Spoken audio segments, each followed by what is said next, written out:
জানেন রাবণকে কে কে অভিশাপ দিয়েছিল? এমন কি কাজ করেছিল যে রাবণ, যে যাকে অনেকেই অভিশাপ দিয়েছিলেন? আজকের ভিডিওতে সমস্ত কিছুই জানাবো আপনাদের। শুরু করার আগে শুধু একবারই বলবো, যারা যারা এখনো সনাতন চ্যানেলটিকে লাইক করোনি তারা একটা লাইক করে দাও, সাবস্ক্রাইব করে দাও। তো চলো ভিডিওটি শুরু করা যাক। এবার ভাবলো বিশ্বজয় করবে, তাই বিশ্বজয়ের পরিকল্পনা করেন। দিগ্বিজয়ের জন্য বেরিয়েও পড়েন। তার সঙ্গে দেখা হয় রঘুবংশী রাজা অরণ্যের, এবং অরণ্যের সঙ্গে তার সংঘর্ষ বাধে। অরণ্যয় হেরে যান যুদ্ধে এবং তার প্রাণ ত্যাগ করে, কিন্তু প্রাণ ত্যাগ করার আগে রাবণকে তিনি অভিশাপ দেন যে রাবণও একসময় নির্বংশ হয়ে যাবেন। পরম আরাধ্য মহাদেবের সাথে দেখা করতে কৈলাসে যান। কৈলাসে গিয়ে তিনি শিবের রক্ষী নন্দীকে ব্যঙ্গ করতে শুরু করেন। আসলে নন্দীকে তিনি প্রথম দেখে সাধারণ ষাঁড় ভেবেছিলেন, কিন্তু নন্দী আসলে সাধারণ নয়। তাই নন্দী রেগে অভিশাপ দিয়ে দেন রাবণকে। রাবণের কুকর্ম শেষ হয় না।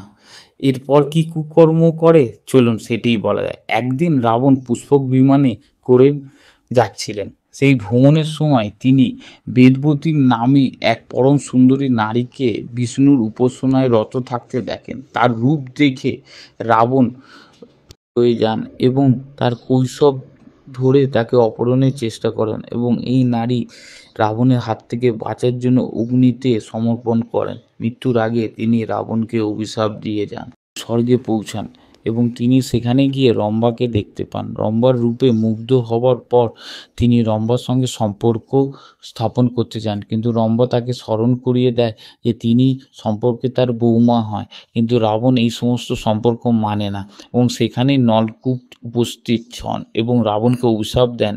নিজের বোন অর্থাৎ শূর্পণখাও রাবণকে অভিশাপ দিয়েছিলেন। কারণ তো চলুন শোনা যাক। শূর্পণখার স্বামী ছিলেন বিদ্যুৎজয়, তিনি ছিলেন রাজা কালকের সেনাপতি।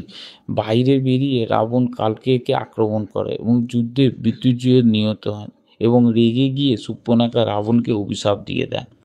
জ্যৈষ্ঠ বোন ছিলেন মায়া এবং তার স্বামী ছিলেন বৈজয়ন্তপুরের রাজা সম্বর।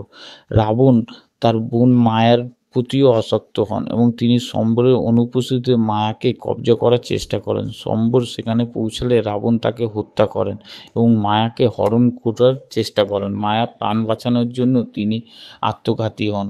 অবশ্য আত্মঘাতী হওয়ার আগে তিনিও রাবণকে অভিশাপ দিয়ে দেন। রাবণের এই নারীর প্রতি লিপ্সা ও লালস কাল হয়ে দাঁড়িয়েছে রাবণের।